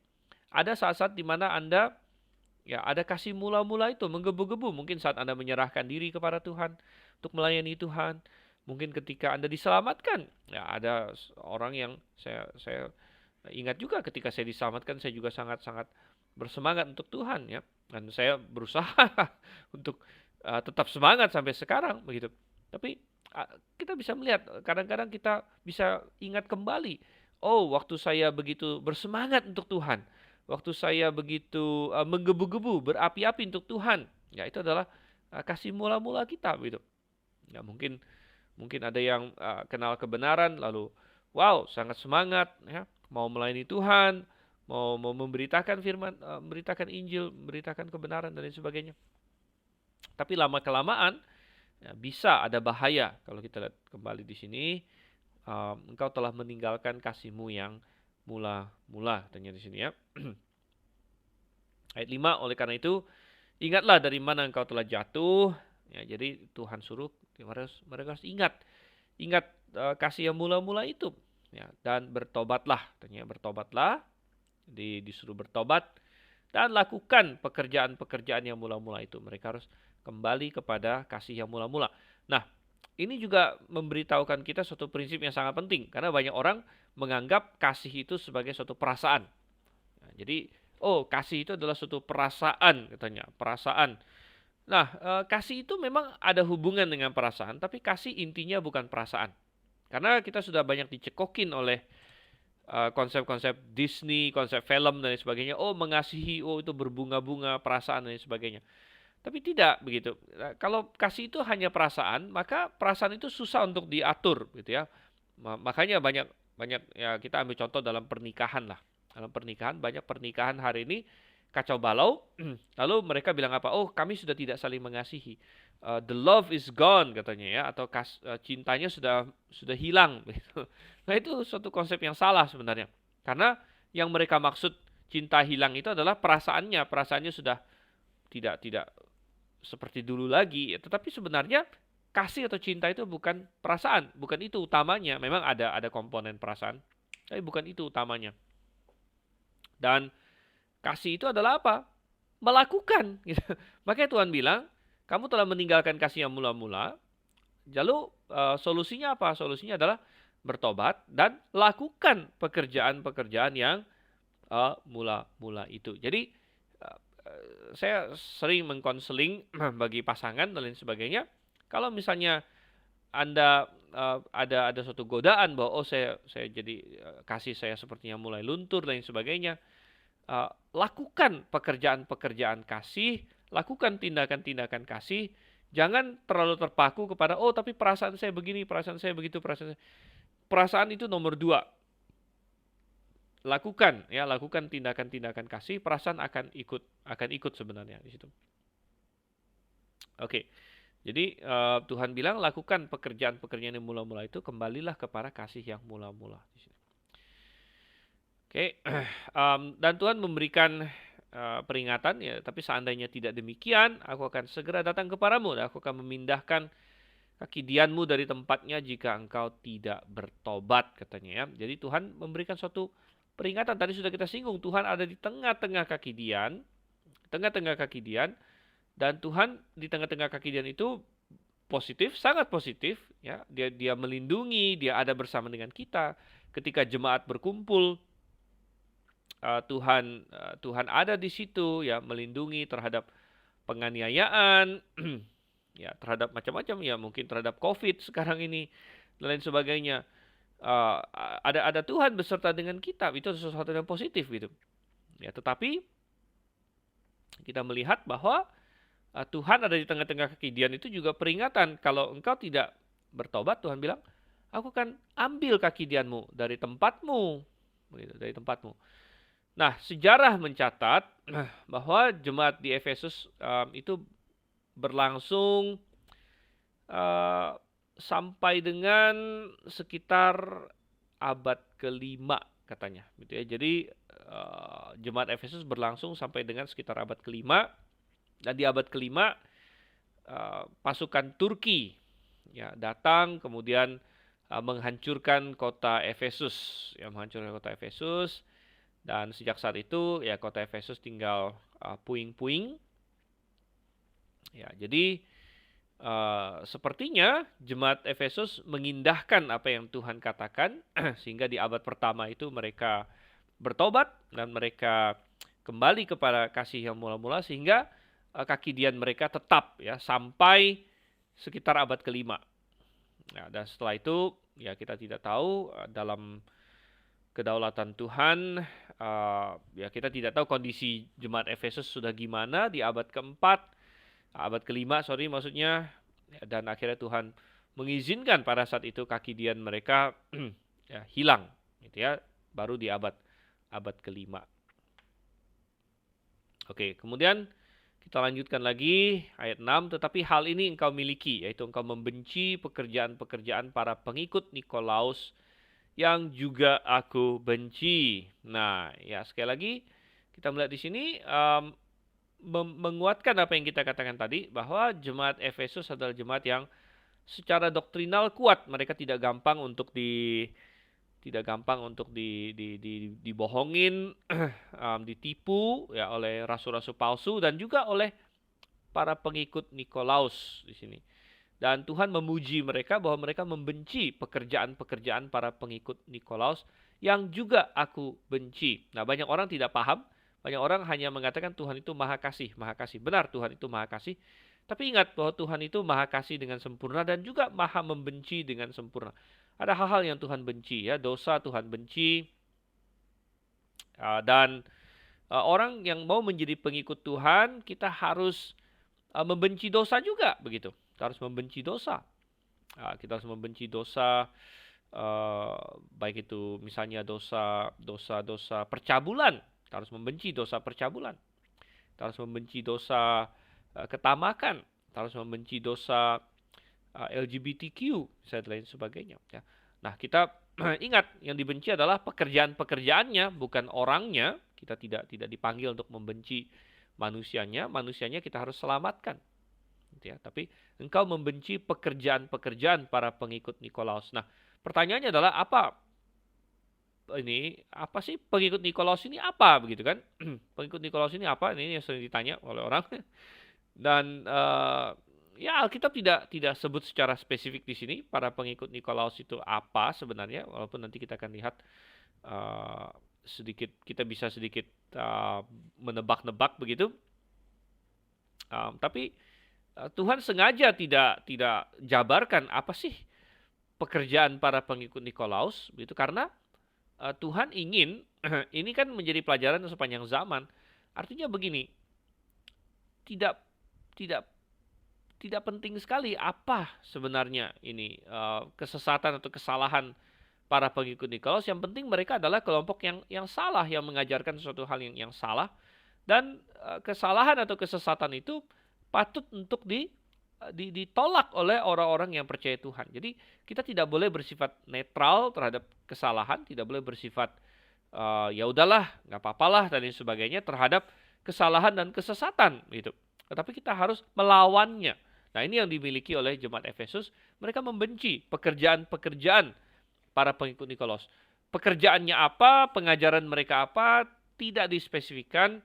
Justru sengaja saya melihat ya Roh Kudus sengaja tidak menspesifikkan supaya ini bisa diterapkan kepada segala jenis kesalahan, segala jenis kesesatan, karena yang dihadapi jemaat Efesus belum tentu yang kita hadapi.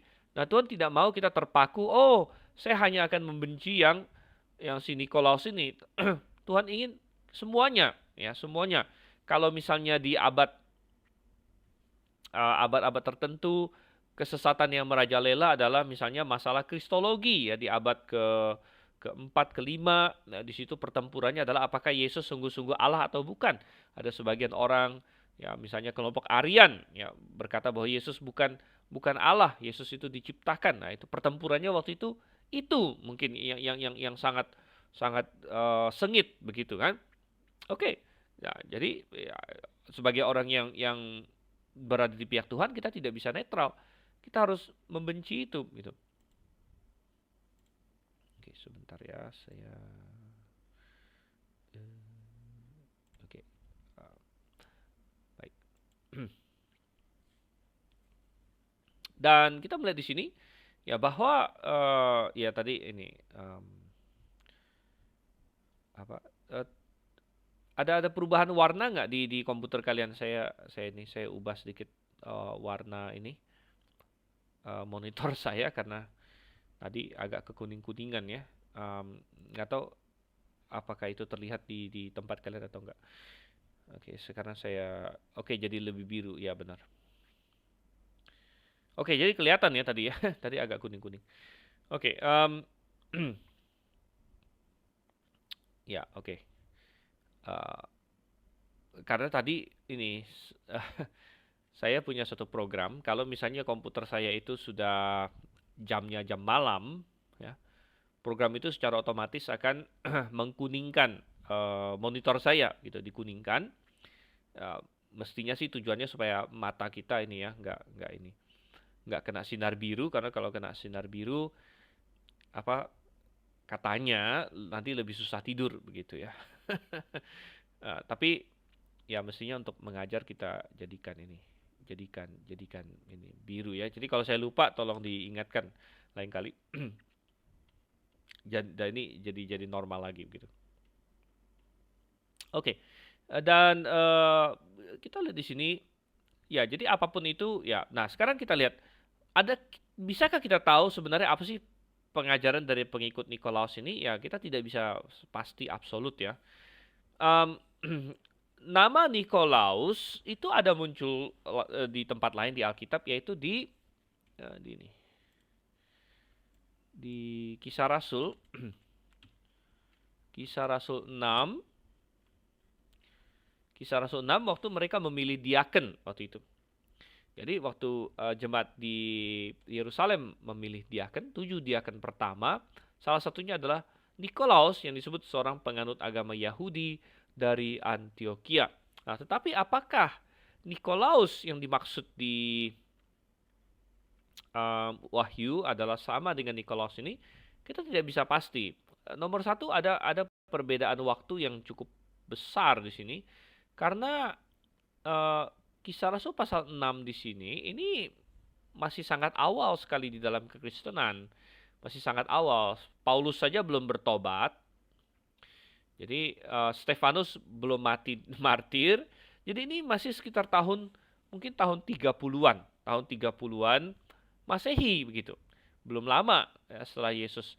Nah, sedangkan yang di Wahyu kan tahun 90-an. Jadi sudah berselang 60-an tahun. Jadi sama sekali tidak ada apa ya suatu kepastian bahwa Nikolaus yang dimaksud di di Wahyu adalah Nikolaus yang dimaksud di sini. Walaupun ada orang yang menafsirkan bahwa Nikolaus yang dimaksud ini sama, bahwa Nikolaus yang menjadi diaken ini belakangan menjadi kacau atau doktrinnya menjadi kacau dan lain sebagainya.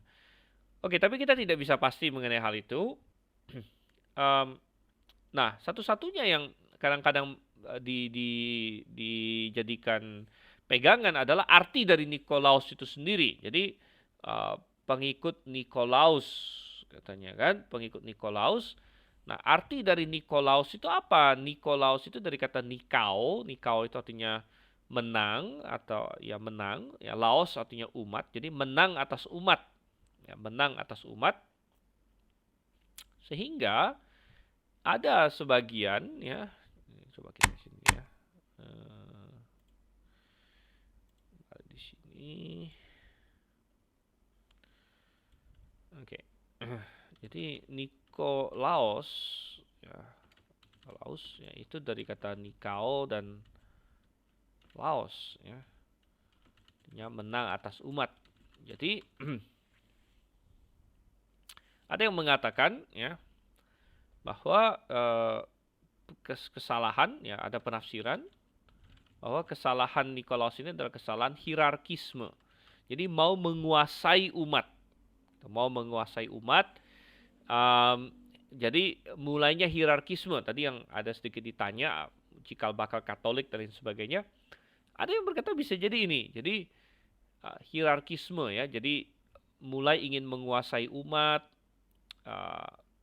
Mungkin berkata bahwa ini kalian harus mendengarkan ya pemimpin ini dalam pengertian bahwa ingin menguasai jemaat lebih dari satu begitu ya. Jadi mulai hierarkisme yang akhirnya nanti belakangan menjadi sinodalisme dan akhirnya menjadi kepausan begitu. Jadi apakah itu kesalahannya? Sekali lagi kita tidak bisa pasti, itu dari kata Nikolausnya itu sendiri ya. Oke. Nah, kembali ke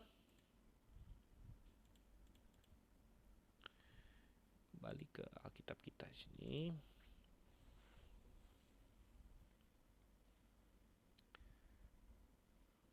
Ya, dan kita sampai kepada yang keenam. Oke, jadi ada perintah ya, perintahnya tadi bertobatlah. Kemudian yang keenam adalah adanya ini peringatan di sini ya, peringatan atau panggilan ya, panggilan. Siapa mempunyai telinga, hendaklah ia mendengar apa yang Roh katakan kepada jemaat-jemaat. Oke, jadi ini akan diulang 7 kali. Jadi ini berarti hal yang penting. Siapa mempunyai telinga, hendaklah ia mendengar apa yang Roh katakan kepada jemaat-jemaat. Nah, ini berarti bahwa Roh Kudus berbicara kepada jemaat-jemaat. Nah, salah satu alasan mengapa begitu banyak orang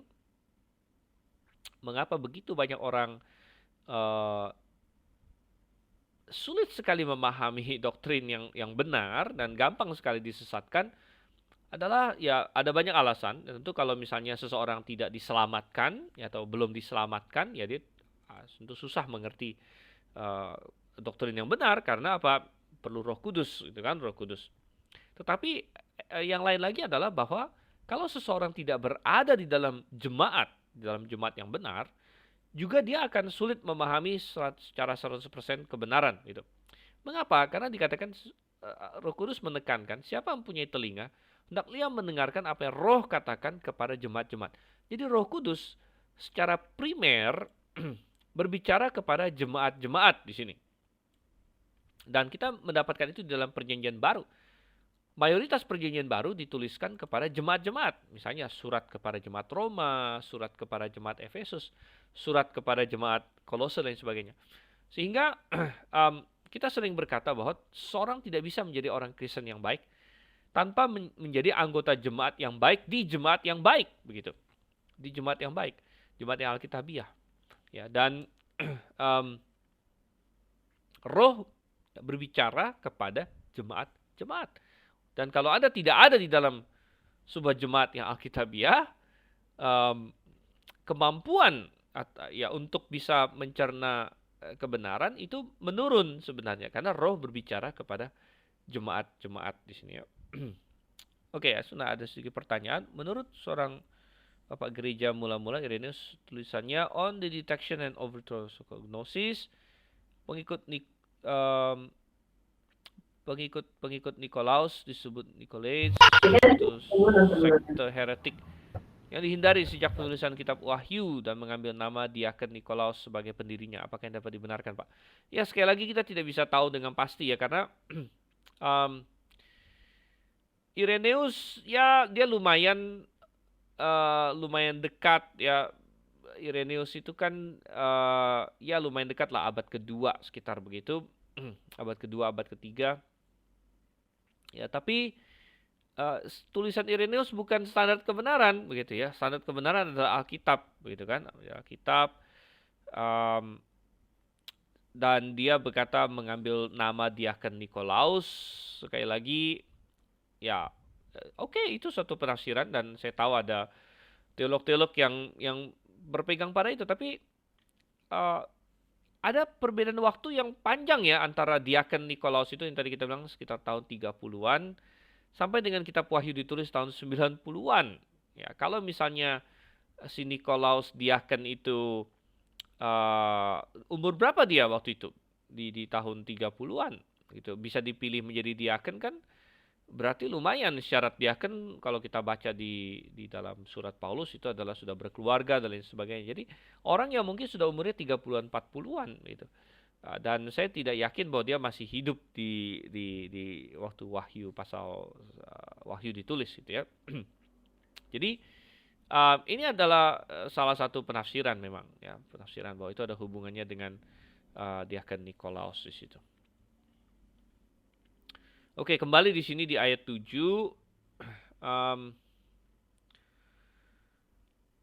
Oke, terakhir sekali adalah pahala yang dijanjikan. Jadi P yang terakhir, pahala yang dijanjikan. Kepada barang siapa yang menang, aku akan memberikan dia makan dari pohon kehidupan yang ada di tengah Firdaus Allah. Yang ada di tengah Firdaus Allah. Jadi barang siapa yang menang, siapa yang dimaksud yang menang di sini? Ya, ini maksud yang menang kita bisa lihat di dalam 1 Yohanes 5 misalnya. 1 Yohanes 5 ayat yang keempat ya. Sebab semua yang lahir dari Allah mengalahkan dunia dan inilah kemenangan yang mengalahkan dunia, iman kita. Siapakah yang mengalahkan dunia selain daripada dia yang percaya bahwa Yesus adalah anak Allah? Jadi barang siapa menang adalah orang yang beriman. Ya, beriman, dan beriman tentu bukan beriman sesaat tapi beriman terus gitu ya. Dan kita melihat di sini, jadi barang siapa yang menang, jadi ini bicara mengenai keselamatan, dan keselamatan didapatkan melalui percaya kepada Yesus Kristus. Maka aku akan memberikan dia makan dari pohon kehidupan yang ada di tengah Firdaus Allah, katanya di sini.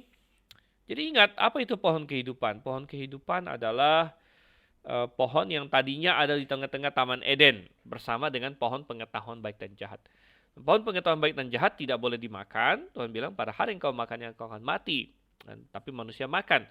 Nah, setelah manusia makan, Tuhan bilang jangan sampai mereka makan dari pohon kehidupan. Ya, karena makan dari pohon kehidupan berarti apa? Berarti hidup yang kekal, begitu.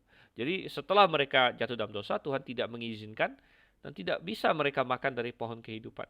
Mereka tidak memiliki hidup lagi gitu. Tetapi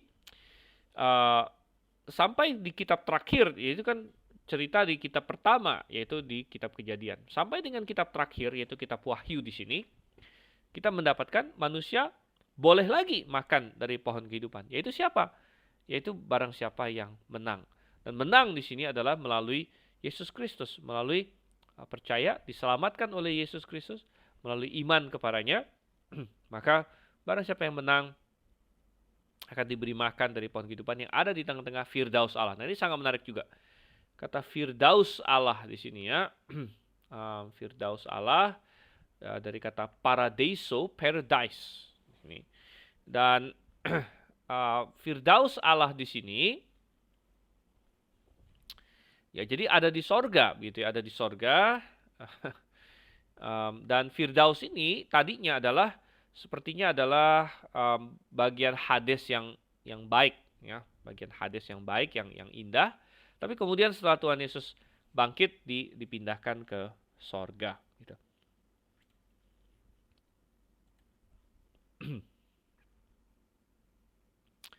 Mengapa dikatakan ya, karena dia ada muncul 3 kali dalam Alkitab ya, yaitu di Lukas 23, ayat 43, ya. Waktu Tuhan menjamin si penyamun di sampingnya yang percaya padanya, pada hari ini juga engkau akan bersama-sama aku di dalam Firdaus Paradiso. Jadi itu Hades, Hades tempat yang baik. Tetapi kemudian kalau kita baca di 2 Korintus 12 ayat 4, Paulus berkata dia tiba-tiba diangkat ke Firdaus di sorga sana. Jadi Firdaus tadinya di Hades, kemudian sudah diangkat, dibawa Tuhan ke sorga ya setelah dia bangkit. Gitu. Oke, dengan demikian kita selesai untuk yang Efesus. Kita masuk ke yang Smyrna. Ya, jadi masuk ke yang Smyrna. Efesus panjang ya tadi kita, karena kita membahas banyak hal langsung, tapi ada banyak hal yang langsung kita bahas mengenai Smyrna. Dan kepada malaikat jemaat Smyrna, ini yang pertama. Yang pertama apa tadi?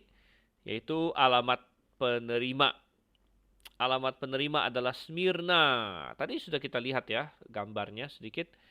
Smyrna itu utara dari Efesus, ya kurang lebih sekitar 35 mil katanya di utara. Dan Smyrna juga adalah kota pelabuhan, ya, mirip dengan Efesus. Dan Smyrna ini kota yang besar. Dan dia cukup terkenal, antara lain tempat lahirnya Homer katanya. Homer itu siapa? Homer itu salah satu pujangga Yunani yang terkenal, dia yang menulis Iliad dan Odyssey. Mungkin bagi yang pernah baca Yunani klasik atau mendengar, itu sudah dijadikan film segala macam bahkan ya. Itu ditulis oleh Homer katanya ya.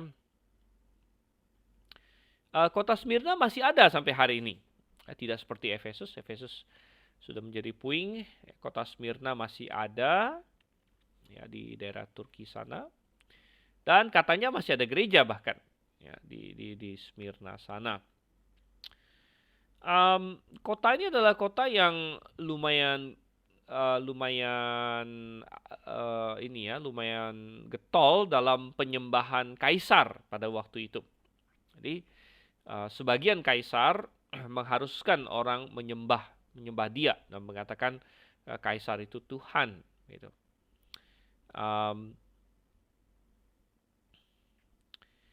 Oke, jadi ini adalah Smyrna.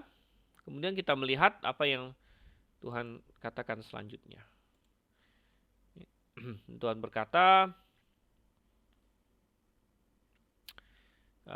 ini firman Dia yang pertama dan yang terakhir yang telah mati dan telah hidup kembali. Oke, jadi setelah penerima surat, alamat dari penerima surat, kemudian ada gambaran dari pengirim.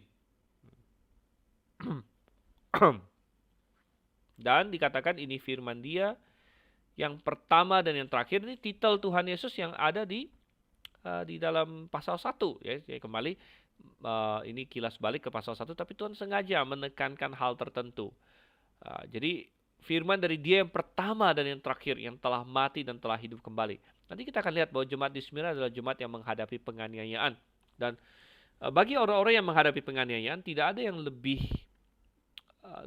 menghiburkan daripada kita diingatkan bahwa Tuhan adalah yang paling berkuasa di atas segala-galanya.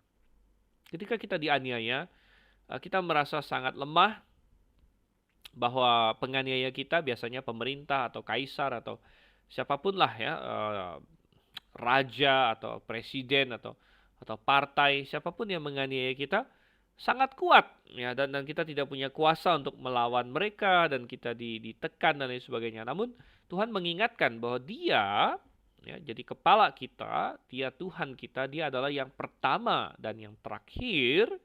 Jadi Dia yang paling berkuasa sebenarnya, lebih dari semua kekuasaan di dunia ini. Dan Tuhan ingatkan dengan sangat indah, yang telah mati dan telah hidup kembali.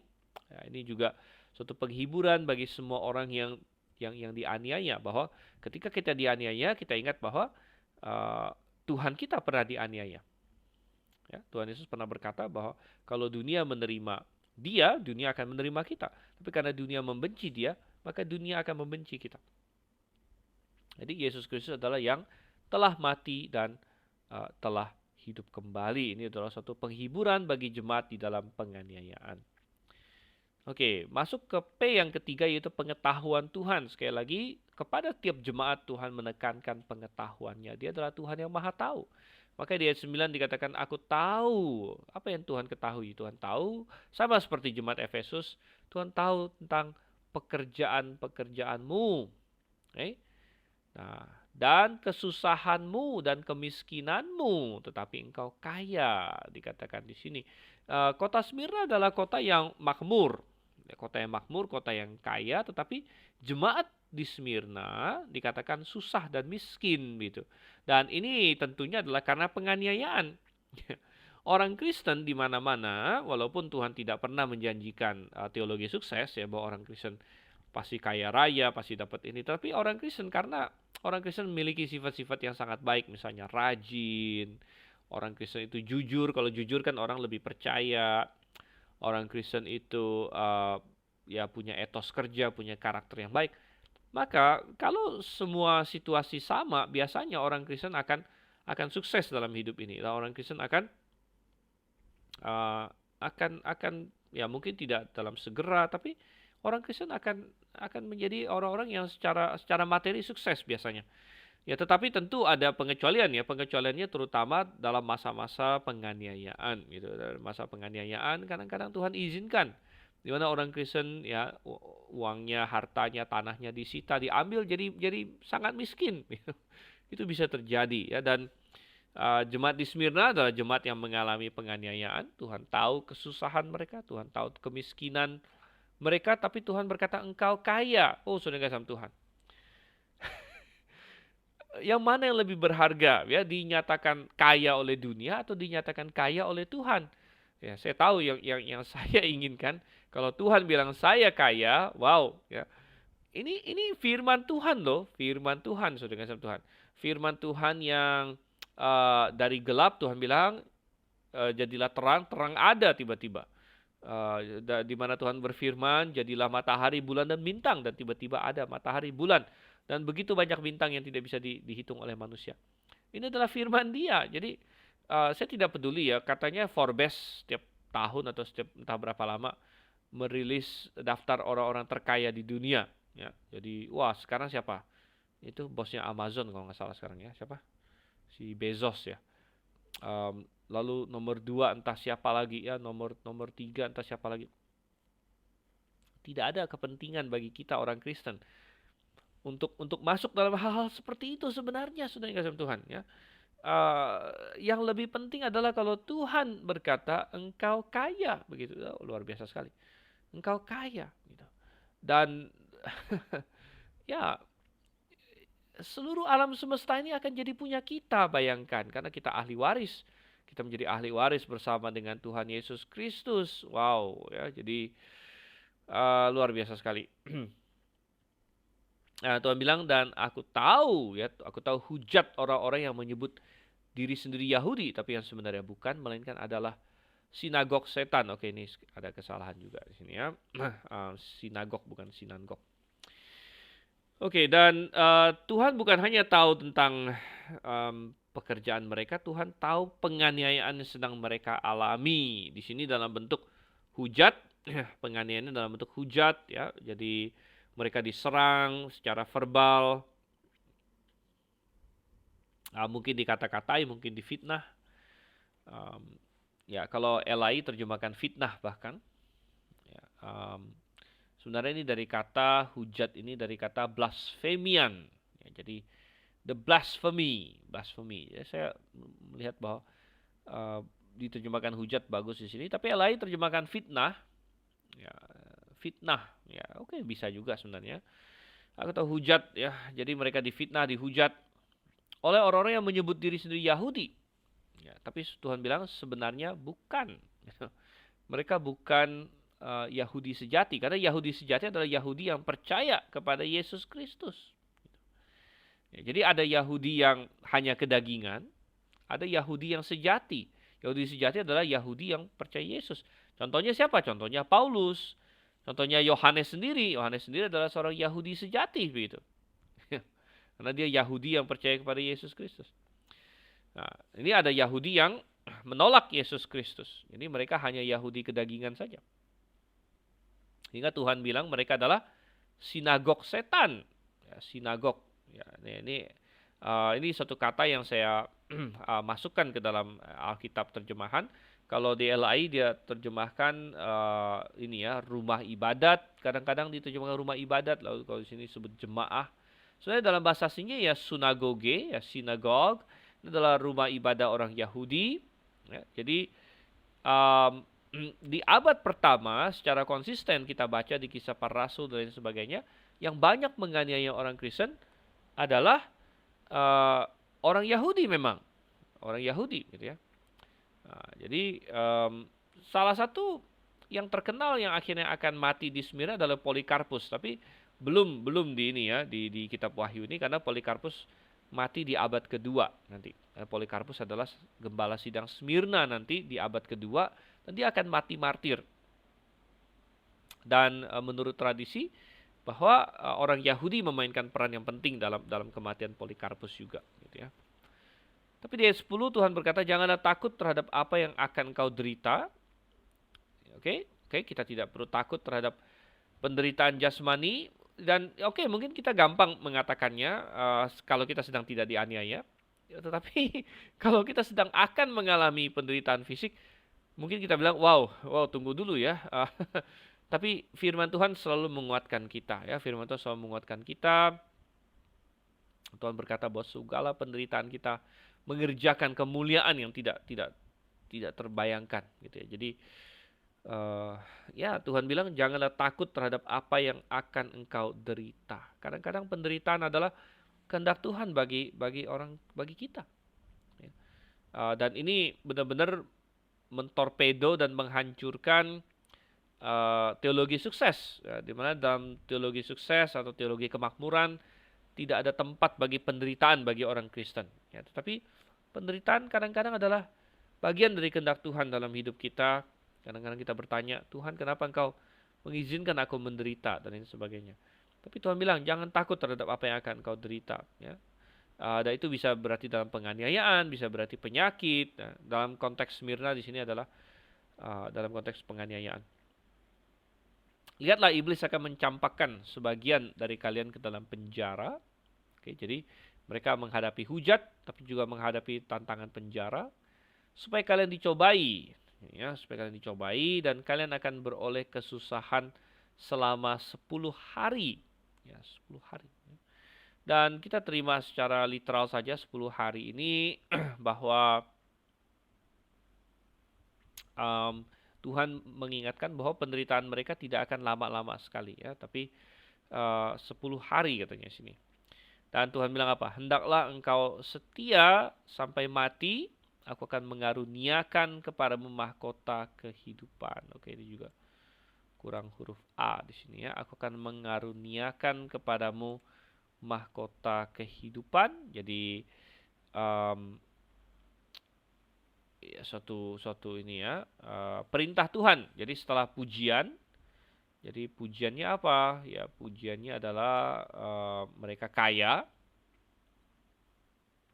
dan kemudian Tuhan gambarkan dan Tuhan kasih perintahnya supaya mereka jangan takut. Kemudian mereka harus setia sampai mati. Setia sampai mati. Dan Tuhan berjanji akan mengaruniakan pada mereka mahkota kehidupan. Siapa mempunyai telinga hendaklah ia mendengarkan apa yang dikatakan Roh kepada jemaat-jemaat. Oke, dan barang siapa menang, sekali lagi tidak akan menderita oleh kematian kedua. Apa itu kematian kedua? Apa itu kematian kedua? Nah, ini ada di dalam Wahyu pasal 20. Wahyu pasal 20 dari ayat 11. Di sini mengenai penghakiman terakhir, penghakiman yang disebut Great White Throne, penghakiman tahta putih. Dan ini setelah kerajaan 1000 tahun selesai. Ya, dan lenyaplah langit dan bumi. Dan Tuhan akan menghakimi semua orang. Dan dibukalah semua kitab, termasuk kitab kehidupan. Katanya di sini ya. Oke, dan ayat yang ke-14, dan maut dan alam maut dicampakkan ke dalam lautan api. Ini adalah kematian kedua. Ini adalah kematian kedua. Kematian kedua adalah dicampakkan ke dalam lautan api yang kita sebut sebagai neraka. Dan siapapun yang tidak ditemukan tertulis dalam kitab kehidupan, ia dicampakkan ke dalam lautan api. Jadi kematian kedua di sini ya. Kematian kedua adalah dilemparkan ke dalam lautan api. Ini adalah neraka. Tetapi Tuhan berjanji kepada orang yang menang. Tadi siapa yang menang? Orang yang menang adalah orang yang beriman kepada Yesus Kristus. Siapa menang, ya, tidak akan menderita oleh kematian kedua karena dia akan sudah dibangkitkan oleh Tuhan. Ya. Oke, pertanyaan dari Pak Fremi di ayat 9, bisa dikatakan jemaat itu sebagai eklesia. Jemaat yang mana, Pak? Di ayat 9 di dalam LAI dia pakai istilah jemaah. Ya, tapi ini bukan eklesia, ini dari kata sunagoge. Sunagoge di sini ya, synagogue. Jadi sunagoge itu adalah ini rumah ibadat orang Yahudi waktu itu. Oke, baik. Dan ya jemaat Smyrna. Jadi kalau jemaat Efesus kesannya adalah jemaat yang secara doktrinal kuat, namun mulai luntur kasihnya kepada Tuhan. Ya, mulai luntur kasihnya kepada Tuhan sehingga apa? Mereka meninggalkan kasih mula-mula. Mereka mulai mungkin ya melakukan segala sesuatu karena kebiasaan, tidak lagi semangat untuk Tuhan. Ya. Dan Tuhan bilang, oke, kalian harus bertobat, balik lagi ke awal.